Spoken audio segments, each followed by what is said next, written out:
गेयं गीता नाम सहस्रम ध्येयं श्रीपतिरूपमजस्रम नेयं सज्जनसंगे चित्तं ध्येयं दीनजनाय च वित्तं.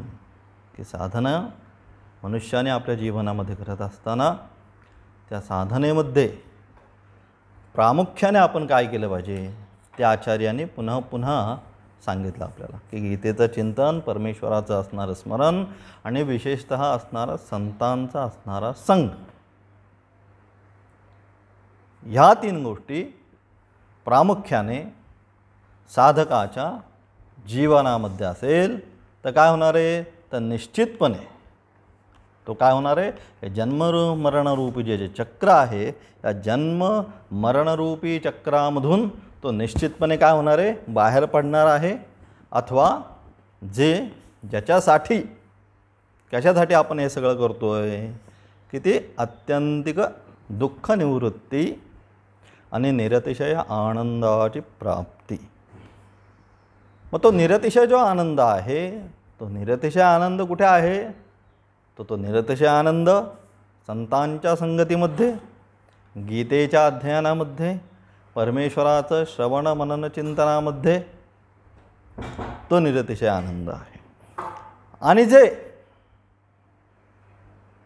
ह्या गोष्टी सोडून ह्या आनंद प्राप्त करण्यासाठी जी सात्विक साधना अनेक प्रकारचे सांगितले. यजन्ते सात्विका देवाः यक्षरक्षांसि राक्षसाः प्रेतान् भूतगणांश्चान्ये यजन्ते तामसा जनाः. आपल्या प्रकृतीच्या अनुषंगाने अनेक प्रकारच्या साधना सांगितल्या. मग त्याच्यामध्ये गीता म्हणते यजन्ते सात्विका देवाः, जी सात्विक प्रवृत्तीची साधना. आपल्याला जिथे ब्रह्मज्ञान प्राप्त करायचे आहे, परमेश्वराची प्राप्ती जर करायची असेल तर आपली साधना त्या अनुषंगाने कोणती पाहिजे, तर गीतेच्या अनुषंगाने मग आपली साधना जी आहे ही सात्विक वृत्तीची साधना पाहिजे. म्हणून सांगितलं यजन्ते सात्विका देवाः. देवतांचं म्हणजे ध्येयं श्रीपती रूपमजस्त्रम.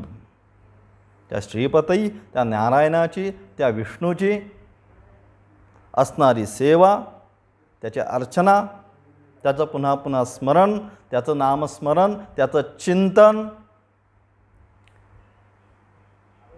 ही सगळी आमची जी साधना आहे ही साधना सात्विक वृत्तीची असेल तर त्याची असणारी फलप्राप्ती काय, तर स्वस्वरूपाचं ज्ञान. म्हणजे ज्याच्यासाठी आपण हे सगळं करतोय काय, निरतिशय आनंदाची प्राप्ती, तरच त्या निरतिशय आनंदाची आम्हाला प्राप्ती होणार आहे. आणि जर साधना सात्विक वृत्तीची नसेल तर मग काय, त्या साधनेच्या अनुषंगाने सुद्धा कसं, मग दुःखच आहे. यक्ष रक्षांसि राजसाः, गीता सांगते. यक्ष आदी जे काय अन्य देवता आहेत, सात्विक देवतेच्या अनुषंगाने असणाऱ्या अन्य देवता,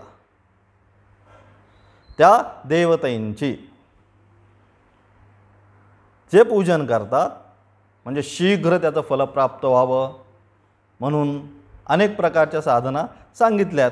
मग त्या राजसिक प्रकारच्या साधना, ज्याला आपण जारण, मारण, उच्चाटन, राजसिक सांगितल्या. या सगळ्या साधना त्या वृत्तीचे म्हणजे राजसिक वृत्तीचे जे लोक आहेत त्या साधना करतात. आणि जे तामसिक, प्रेतान भूत गणांश्चान्ये यजन्ते तामसा जनाः, गीता म्हणते. भूत प्रेत गण आदी ज्या तामसिक शक्ती, सगळ्या शक्ती आहेत. कारण ज्याप्रमाणे हे गुण आहे त्याप्रमाणे त्या गुणाच्या अनुषंगाने त्या शक्तीसुद्धा आहेत. म्हणून अशा प्रकारचे प्रेत भूत गण यांची जी साधना, निशाचर साधना, त्या सगळ्या रात्रीच्या साधना चालतात. म्हणून त्यामध्ये आचार्य एका ठिकाणी म्हणतात पौरोहित्यम रजनीचरितम. रजनी चरितम, रात्रीच्या वेळेस ज्या साधना केल्या जातात, मग तो याच्या स्मशानात जाऊन बसेल, रात्री 12 वाजता तो जप करत बसेल, त्या सगळ्या साधना ज्या आहेत या कोणत्या सांगितल्या? तर या सगळ्या साधना तामसिक वृत्तीच्या सांगितल्या. पण त्याच्यातून सिद्ध काहीच होत नाही. मग सिद्ध कशातून होतं? तर जे सिद्ध आहे हे सिद्ध सात्विक दर्जाची जी साधना आहे, त्या सात्विक साधनेतूनच चित्ताची शुद्धी आणि चित्ताच्या शुद्धीद्वारे परमेश्वराची प्राप्ती आपल्याला होते.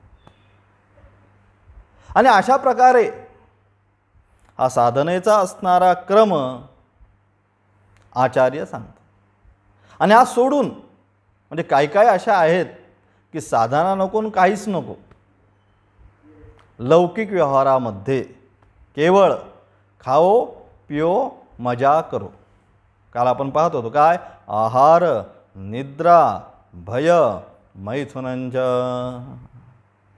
या 4च गोष्टीमध्ये त्यांची आसक्ती. त्यांना त्याच्या व्यतिरिक्त 5वी गोष्ट जीवनामध्ये नको आहे. तुम्ही सांगण्याचा किती जरी त्यांना प्रयास केला तरी काही दिवसांनी असं होईल की तुम्ही आल्यानंतर ते पळून जातात. का तो उपदेश तो रुजतच नाही त्यांच्यामध्ये. अलग लक्षात, त्याच्यामध्ये काहीतरी भूमिका, जसं आपण म्हणतो बीज टाकायचं असेल तर काय करतो? पहिल्यांदा नांगरायचं आहे, जमीन व्यवस्थित करून घ्यायची, भुसभुशीत करून घ्यायची, त्यात ते तण बिन काढून टाकायचे, तेव्हा त्याच्यात जर बी टाकलं तर आपण ती चांगली निघळून येणार आहे. परंतु हे दगड, यांना तुम्ही कितीही सात्विक उपदेश करा, अलग लक्षात, काही दिवसांनी महाराज आले म्हटल्यानंतर ते काय करतात? 4 महाराज आले बाबा, आता निघाले. मग देवळावर बसलेले असतील तर काय करतील? 4 हात लांब पहिले तुम्ही तिथं देवळावर पोहोचायच्या आधीच ते निघून जातील. अशा वृत्तीचे सुद्धा लोक अनेक आहेत. आणि अशा वृत्तीचे जे लोक आहेत त्यांच्यासाठी हा श्लोक आचार्य सांगतो की जे केवळ, त्यांना दुसरं काही जीवनात नको, खाणं पिणं, आहार, चांगलं चांगलं कुठं खायला मिळतंय, मग त्यांचं सकाळपासूनच आज काय करायचं नाही करायचं, निद्रा, आरामात कितीही झोपून राहायचं, 8, 9, 10, 11, 12पर्यंत. आता तुमच्या या मोबाईलच्या याने काय झालं आहे, संपूर्ण दिनचर्या जी आहे जीवनाची, सगळी दिनचर्या बदलून गेली. पहिल्यांदा मनुष्य 8, 8:30 वाजता काही झालं तरी झोपत होते किंवा संपूर्ण कामं उरकत होते. आता 8, 8:30 वाजता सुद्धा तुमचे नाश्तेच चालतात. शहरी भागामधल्या लोकांचं सांगते. 8 वाजता सुद्धा काय करतात? ते स्नॅक खायला जातात 8 वाजता. मग जेवण किती? जेवण 11, 11:30, 12, म्हणजे मध्यरात्री, प्रहर ज्यावेळेस मध्य असतो त्यावेळेस त्यांचं जेवण चालतं. आणि त्यानंतर 12-1 वाजता कुठेतरी काय, मग पुन्हा तुमच्या आता नवीन नवीन सगळ्या फॅशन यायला लागल्यात. जेवण नाही झालं की मग कोल्ड कॉफी येते, कोल्ड कॉफी नाही झालं की मग काहीतरी तुम्हाला स्वीट खायची इच्छा होते. काय ना काय ते करत करत तुमचा संपूर्ण दिनचर्या आहे. वास्तविक पाहता हे जे सांगितलं, पश्चात हंत शरीरे रोग, हा आजच्या श्लोकामध्ये जे शरीराला रोग, आजकाल रोग का वाढले? तुम्ही जर अभ्यास केला आता आपल्या क्लासमध्ये, जी लोक 50च्या आसपासच्या असतील, 50-60च्या, तरुण मुलांचा विषय सोडून द्या, पण ती बघा तुम्ही थोडंसं आपण मागं आपल्या जीवनाचं आपण अवलोकन करू. आता समजा माझं जरी 49-50 असेल तरी मागं जर पाहिलं तर खरंच आम्ही म्हणजे ही लोक सुखी आणि समाधानी होते. भोग आणि ऐश्वर्य किती हे महत्त्वाचं नव्हतं, परंतु आजारपण जे आजचा आहे लहान मुलांनाच, म्हणजे आश्चर्यच वाटतं मला कधी कधी की तो अजून 7-8 वर्षाचा नसतो तो त्याला एवढा भिंगासारखा चष्मा असतो. 8 वर्षाच्या मुलाला जर एवढा जर चष्मा असेल, 40-45चा चष्मा येतो हे ठीक आहे, पण 8-9 वर्षाच्या मुलांना जर एवढे असे भिंगासारखे जाड चष्मे असतील तर त्यांच्या वयाच्या 50मध्ये ते काय करतील? म्हणून ही सगळी वास्तविक पाहता ही सगळी भ्रमक कल्पना आहे. म्हणजे हे जे आत्ताची आपण आधुनिक ज्याला म्हणतो आपण आधुनिक जीवनशैली, हे आधुनिक जीवनशैली म्हणजे वास्तविक काय? हे आधुनिक जीवनशैलीच वास्तविक संपूर्ण रोगांचं असणारं निमंत्रणाचं केंद्र आहे. सगळे बदलून टाकली. कधी उठायचं, कधी खात सुटायचं, त्याला कुठल्याही गोष्टीला ज्याला आपण मर्यादा, लिमिटेशन असं नाही. आणि वर आपण सांगायला गेलो नवीन स्वातंत्र्य आपण म्हणतो, त्यांना स्वातंत्र्य दिलं आहे. मग स्वातंत्र्य कशाचं दिलं आहे? आहार निद्रा फक्त याच्याचं स्वातंत्र्य, बाकी याच्यात त्यांना स्वातंत्र्य नको आहे. म्हणजे अशा प्रकारचे जे या वृत्तीची जी लोकं आहेत, त्या वृत्तीच्या लोकांसाठी म्हणूनच हा श्लोक त्या ठिकाणी आचार्यांनी व्याहृत केला किंवा सांगितला. मग आपल्याला काय करायचं आहे? मग हे सगळं चालत जरी असलं तरी आपल्याला काय करायचं? जे साधक आहेत त्यांना काय करायचं? तर त्यांना आपली जी साधना आहे जीवनाची, ही साधना कशी सात्विक वृत्तीची असेल, मग त्याच्यासाठी आहार सात्विक पाहिजे, विहार सात्विक पाहिजे, आचार सात्विक पाहिजे, चिंतन सात्विक पाहिजे. या सगळ्या ज्या गोष्टी आहे या सात्विक वृत्तीचाच आहार. म्हणजे नुसतं खाणं म्हणजे आहार नाही ना. ओम भद्रं कर्णेभिः शृणुयाम देवाः मंत्र सांगितला पहिल्याच शांती मंत्रामध्ये. भद्रम कर्णेभिः सगळ्यात पहिला आपण आहार कशाने घेतो? तो कानाने घेतो. म्हणजे काय? कानाने आपण काय करतो? कुठलीही गोष्ट सगळ्यात पहिला आपल्याला ऐकायला येत, म्हणजे एखादी गोष्ट पाहायला जरी नाही मिळाली म्हणून नंतर सांगितलं भद्रम पश्येम अक्षभिर्यजत्राः. पाहतो नंतर, परंतु कानाचा असणारा कानोसा म्हणजे पहिला आहार जर कुठला येतो तर पहिला कानाच्याद्वारे आपण आहार घेतो. मग तो आहार कुठला भेटला? भद्रम कर्णेभिः ऋषी सांगतात, चांगल्या दर्जाचा, उत्कृष्ट क्वालिटीचा. शृणुयाम देवा, हे देवा काय कर? तर आमच्या कानावरती शुभ, चांगले, सात्विक ज्या गोष्टी आहेत, जे मंत्र आहेत ते आमच्या कानावरती प्रथम पडू देत. कारण जसं कानाने ऐकतो तसेच संस्कार घेतो. म्हणून म्हणतो त्याचे कोणीतरी कान फुकले असतील. बरोबर ना? आपण वाक्यप्रचारात पाहत असतो.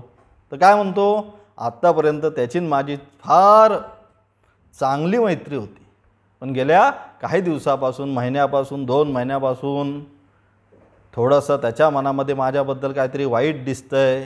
मग तो दुसरा म्हणतो हो, त्याला तो नवीन कोणीतरी भेटला आहे, त्याने त्याचे कान फुकले असतील. किंवा त्याने त्याच्या आपल्यामध्ये सांगायच्यामध्ये मंत्रामध्ये आपण दुसरं म्हणतो त्याने त्याला काहीतरी मंत्र दिला असेल म्हणून तो तुझ्याशी तसा वागतो. म्हणजेच पहिला आहार कुठला? तर आपण सगळ्यात पहिला आहार तर आपण कानाने ऐकतो. म्हणून तो कुठला आहार म्हणतात ऋषी? की भद्रम कर्णेभिः शृणुयाम देवाः. आम्ही आमच्या कानाने शुभ, चांगलं ऐकावं. म्हणजे तसेच संस्कार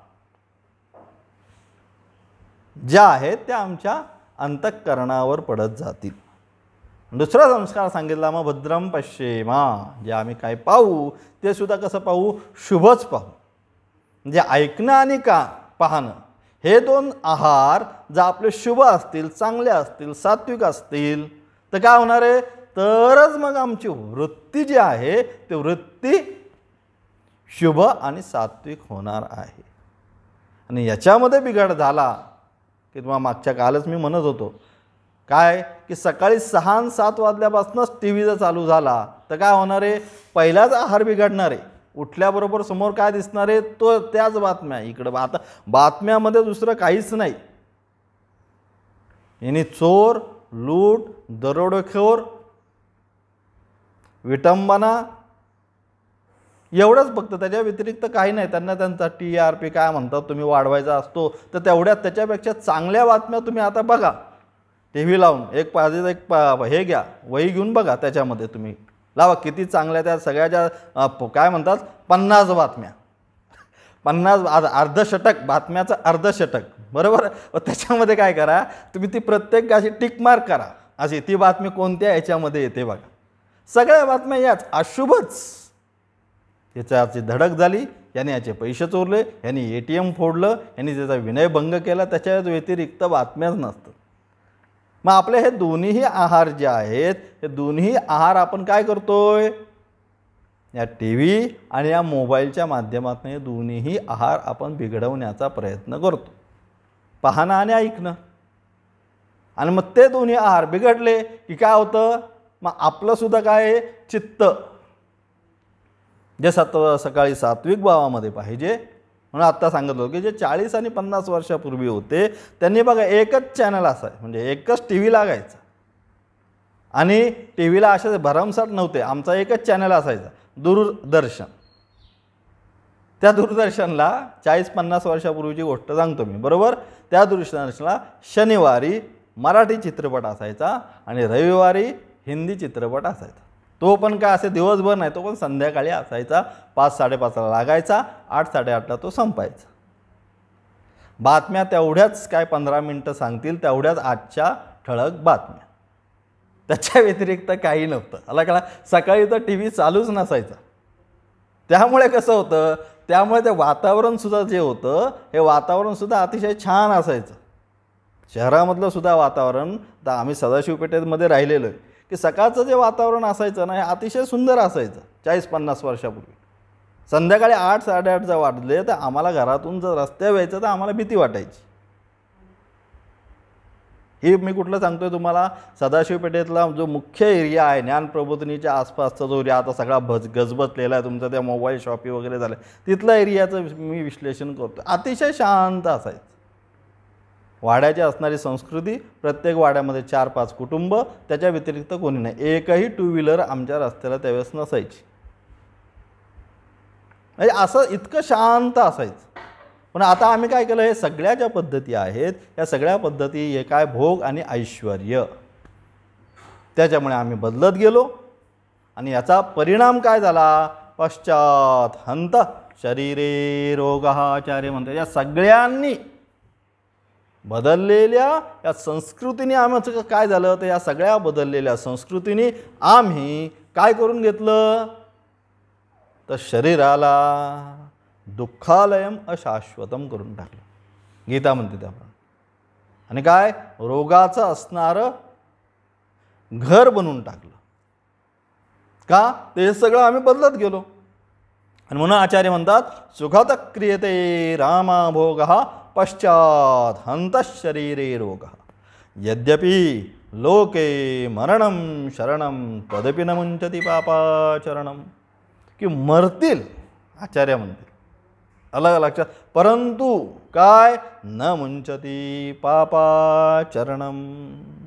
परंतु जे वाईट जे कर्म करायचं आहे, ते वाईट कर्म करायचं सोडणार नाहीत कुठल्याही परिस्थितीमध्ये. ते काही हो, अगदी शेवटचा क्षण आला तरी त्यांची जी बुद्धी आहे, ती त्यांची बुद्धी दुसऱ्याचं आणखी मला कसं वाईट करता, मरता मरता सुद्धा दुसऱ्याचं वाईट मी कसं करू शकतो, हीच, कारण तेच संस्कार पहिले शेवटपर्यंत राहिले. मग आचार्य काय म्हणतात, सुखतः क्रियते रामः भोगः. की सुखासाठी मनुष्य काय करतो, फक्त आराम आणि भोग. आणि हा आराम भोग कशासाठी, तर सुखासाठी. कारण त्याच्यामधूनच काय होणार आहे, मला सुखाची प्राप्ती होणार आहे. ही भ्रांत कल्पना आहे, ही सगळ्यांना झाली. आणि म्हणून कायसाठी, त्यासाठीच प्रयत्न. मग काय, आरामात राहायला पाहिजे, आरामात खायला पाहिजे.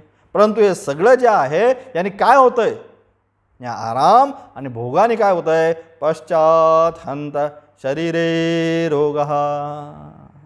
जेवढा तुम्ही आराम, जेवढे तुम्ही भोग प्राप्त करायचा प्रयत्न करत आहात, हे सगळेच्या सगळे काय करतायत, तर हे सगळेच्या सगळे तुमच्या शरीरामध्ये रोगाचीच निर्मिती करतात. आणि म्हणून रोगाची तर निर्मिती, शारीरिक नुकसान केलं त्यांनी.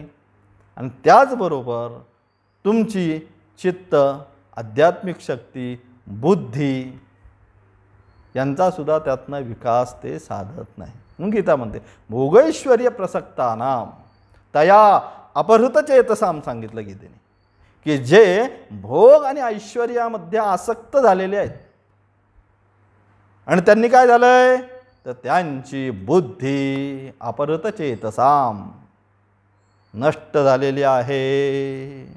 आणि असे जे व्यवसायात्मका बुद्धी समाधौन विधीयते, अशा बुद्धीची जे मनुष्य आहेत, जे काय सुखतः क्रियते आराम भोगः पश्चात हंत शरीरे रोगः, अशा प्रवृत्तीचे जे लोक आहेत त्यांची बुद्धी, म्हणजे शारीरिक तर नुकसान स्वतःचं करूनच घेतात ते, शारीरिक नुकसान म्हणजे काय, तर असणारे रोगाला निमंत्रण तर देतातच आहे, परंतु त्याचबरोबर त्यांची बुद्धीसुद्धा ते काय करतात, खराब करून घेतात. आणि अशा प्रकारची खराब झालेली बुद्धी समाधौ न विधीयते.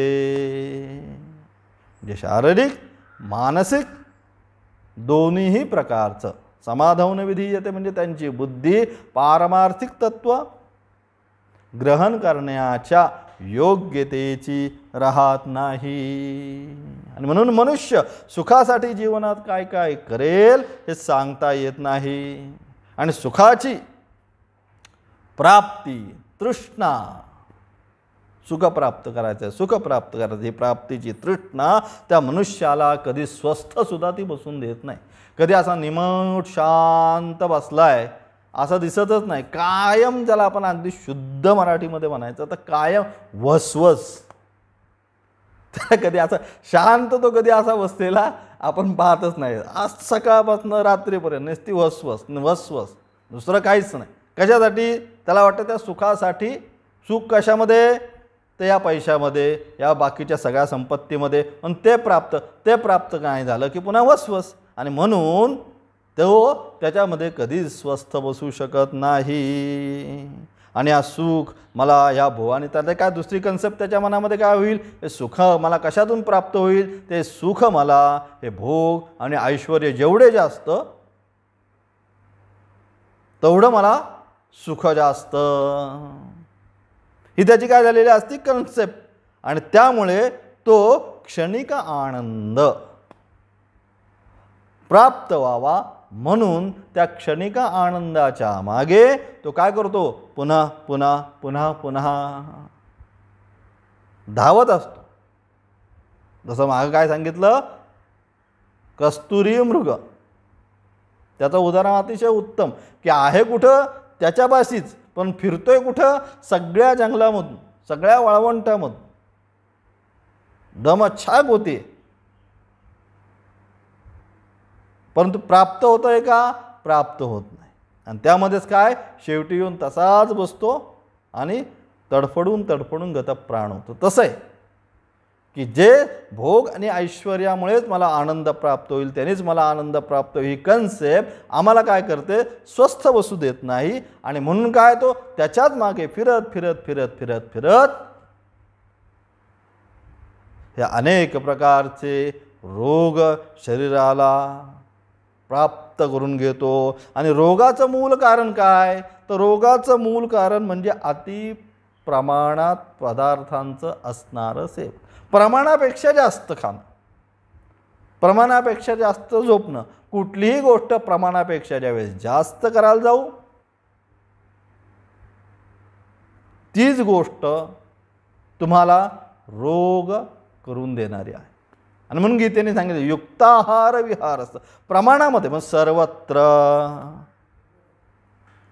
अति सर्वम विसर्जयेत, कुठलीही गोष्ट अति केली नाही पाहिजे. कुठलीही गोष्ट कशी पाहिजे, प्रमाणामध्ये पाहिजे. आणि त्या प्रमाणाच्या ज्यावेळेस बाहेर जाऊ, ओव्हरफ्लो ज्यावेळेस होईल, त्यावेळेस काय होणार आहे, तीच गोष्ट खीर आवडते म्हणून 1 वाटी खाणं, 2 वाटी खाणं ठीक आहे. 2 वाटी बरोबर काय 4-5 पुऱ्या खाल्ल्या, प्रमाणात झालं, त्याचा आनंद मिळाला. परंतु आवडते म्हणून पुन्हा 4-5 वाट्या खीर पिली आणि त्याच्याबरोबर आणखी 7-8 जास्तीच्या पुऱ्या खाल्ल्या, मग काय होणार आहे, तो आनंद काही काळातच दुःखामध्ये प्रवृत्त होणार आहे. म्हणजेच काय होणार आहे, मग काही कालाने काय होणार आहे, पोट बिघडणार आहे, दुसरं काही होणार नाही. आणि म्हणून काय केलं पाहिजे, तर ते सुख आहे ते कशामध्ये, ते कुठल्याही गोष्टीमध्ये गीता म्हणते युक्त आहार विहार असे, युक्त प्रमाणात असेल तरच तुम्हाला ती गोष्ट तुमच्या शरीराला लागू पडेल.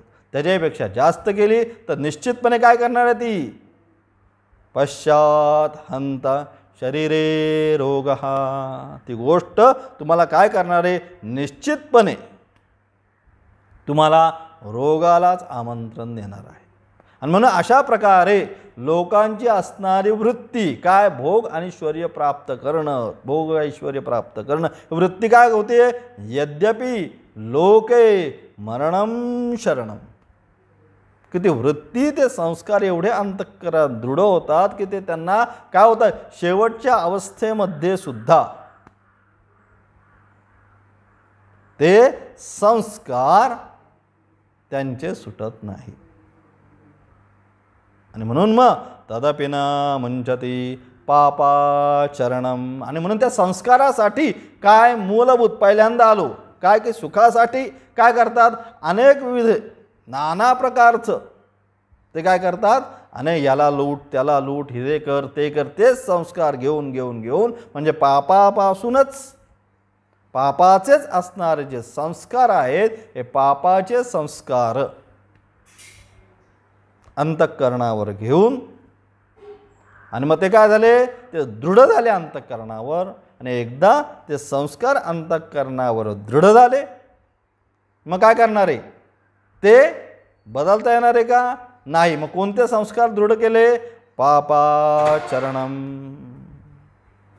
पाप करण्याचे संस्कार केले आणि तेच संस्कार तिथे अंतःकरणावर दृढ झाले. आणि मग ते अंतःकरणावर दृढ झाल्यानंतर काय, उतार वयामध्ये सुद्धा तो काय करतो, तेच आचरण करत राहतो. आणि तेच आचरण करत करत करत काय होतो, पुन्हा पुन्हा तो केवळ आणि केवळ आयुष्यामध्ये दुःखाचीच प्राप्ती करत राहतो, क्षणिक सुखासाठी. तो हे संपूर्ण दुःख जीवनामध्ये प्राप्त करतो. आणि म्हणून हे जर दुःख प्राप्त करायचं नसेल तर साधकाला काय केलं पाहिजे, आपली जी दिनचर्या आहे ही कुठली सात्विक वृत्तीची ठेवली पाहिजे. सात्विक वृत्तीची जी दिनचर्या सोडून अन्य मार्गाने जे जातात म्हणजे कोणत्या, सुखदा क्रियते रामा भोगः पश्चात हंत शरीरे रोगः यद्यपि लोके मरणम शरणम तदपि न मुंचती पापाचरणम. अशा प्रकारे जे सात्विक वृत्ती सोडून अन्य मार्गाची साधना करतात त्यांना काय होतं, रोग आणि पाप या दोनच गोष्टींची प्राप्ती होत राहते, त्याच्या व्यतिरिक्त तिसऱ्या गोष्टीची प्राप्ती होत नाही. हेच आचार्य या श्लोकाच्या माध्यमातून आपल्याला सांगण्याचा प्रयत्न करतात. ओम तत्सत.